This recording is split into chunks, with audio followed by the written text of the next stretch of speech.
ಆಶ್ಚರ್ಯ ಆಗಿರ್ತಕ್ಕಂಥದ್ದು, ನಾನು ಇಲ್ಲಿ ಹೇಳಿದೆ ಸಂವಿಧಾನದ ಬಗ್ಗೆ. ಅವ್ರು ನಿನ್ನೇನು ನನ್ನ ಕೇಳಿದ್ರು, ನಾನು ಸಂವಿಧಾನದ ಬಗ್ಗೆ ಇಲ್ಲಿ ಹೇಳಿದೆ. ಅವ್ರು ಹೇಳಿರೋದು ಬಹುಶಃ ಆ ಕಾನ್ಸ್ಟಿಟ್ಯೂಷನ್ಸ್ ಆರ್ ಚೇಂಜಿಂಗ್ ಅಂತ. ಅವ್ರೇನೋ ಈ ಕಾನ್ಸ್ಟಿಟ್ಯೂವೆಂಟ್ಸ್ ಅಂತ ಹೇಳಿದ್ರೆ ಅದರ ಒಳ ಇರ್ತಕ್ಕಂಥ ಬೇರೆ ಬೇರೆ ಅಂಶಗಳು ಬದಲಾಗ್ತಾ ಬಂದಿವೆ ಅಂತ ಹೇಳಿದ್ರೆ, ಒಂದು ನಾವು ರಿಸರ್ವೇಷನ್ ಕೊಡುವಾಗ ಬೇರೆದಕ್ಕೆ ಈ ಕಾನ್ಸ್ಟಿಟ್ಯೂವೆಂಟ್ಸ್ ಅನ್ನೋದು ಪದವೇ. ಕಾನ್ಸ್ಟಿಟ್ಯೂವೆಂಟ್ಸೇ ಕಾನ್ಸ್ಟಿಟ್ಯೂಷನ್. ಆದ್ದರಿಂದ ಆ ಅರ್ಥದಲ್ಲಿ ಹೇಳಲಿಕ್ಕೆ ಹೋಗಿ ಕಾನ್ಸ್ಟಿಟ್ಯೂಷನ್ಸ್ ಅಂತೀವಿ. ಕಾನ್ಸ್ಟಿಟ್ಯೂಷನ್ಸ್ ಅನ್ನೋ ಪದ ನಾವು ಕಾನ್ಸ್ಟಿಟ್ಯೂಷನ್ ವಿಚಾರದಲ್ಲಿ ಬಳಸೋದಿಲ್ಲ. ಇಂಗ್ಲೀಷ್ ಗೊತ್ತಿದ್ದವ್ರಿಗೆ ಅದು ಗೊತ್ತಾಗ್ತದೆ. ಇದು ಏನಾಗ್ತದೆ ಅಂತ ಏನೋ ಓದ್ಕೊಂಡು, ಏನೋ ಕೇಳಿಕೊಂಡು, ಏನೋ ತಿಳ್ಕೊಂಡು ಅದನ್ನು ವ್ಯಾಖ್ಯಾನಿಸಿ ಆ ಆಧಾರದ ಮೇಲೆ ಒಬ್ಬ ಮನುಷ್ಯನನ್ನು ಹಣಿಲಿಕ್ಕೆ ಪ್ರಯತ್ನಿಸ್ತಾರಲ್ಲ, ಇದು ದ್ವೇಷ ಮತ್ತು ದುಷ್ಟ ರಾಜಕಾರಣ ಅಲ್ಲದಿದ್ದರೆ ಇನ್ನೇನು ಅಂತ ಕೇಳಬೇಕಾಗ್ತದೆ.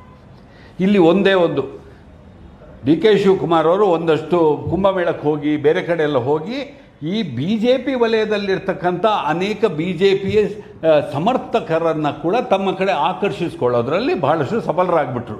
ಇದನ್ನು ನೋಡಿಬಿಟ್ಟು ಹೇಗಾದರೂ ಈ ವ್ಯಕ್ತಿಯ ಚಾರಿತ್ರ್ಯವಧೆಯನ್ನು ಮಾಡಬೇಕು, ಈತನನ್ನು ಮುಗಿಸ್ಬೇಕು ಅಂತಕ್ಕಂಥ ಕಾರಣದಲ್ಲಿ ಇಲ್ಲದಂಥ ಒಂದು ವಿಚಾರಕ್ಕೆ ಏನೇನೋ ಬಣ್ಣ ಹಚ್ಚಿ ಹೀಗೆ ಮಾಡಿರ್ತಕ್ಕಂಥದ್ದೇ ವಿನಃ ಇದರಲ್ಲಿ ಡಿ ಕೆ ಶಿವಕುಮಾರ್ ಅವರ ತಪ್ಪು ಒಂದು ಚೂರು ಇಲ್ಲ ಅಂತ ಅದನ್ನು ಆಪಾದನೆ ಮಾಡಿದವ್ರಿಗೂ ಗೊತ್ತು, ಮಾಧ್ಯಮದವ್ರಿಗೂ ಗೊತ್ತು, ಡಿ ಕೆ ಶಿವಕುಮಾರ್ ಅವ್ರಿಗೂ ಗೊತ್ತು, ಬಿ ಜೆ ಪಿಯವ್ರಿಗೂ ಗೊತ್ತು, ಪ್ರತಿಯೊಬ್ಬರಿಗೂ ಗೊತ್ತು. ಇಂಥ ವ್ಯವಸ್ಥಿತವಾದಂಥ ಪ್ರಯತ್ನದ ವಿರುದ್ಧ ನಮ್ಮ ಧಿಕ್ಕಾರ ಅನ್ನತಕ್ಕಂಥದ್ದು ನಮ್ಮ ಇವತ್ತಿನ ಈ ಒಂದು ಮಾಧ್ಯಮಗೋಷ್ಠಿಯ ಉದ್ದೇಶ.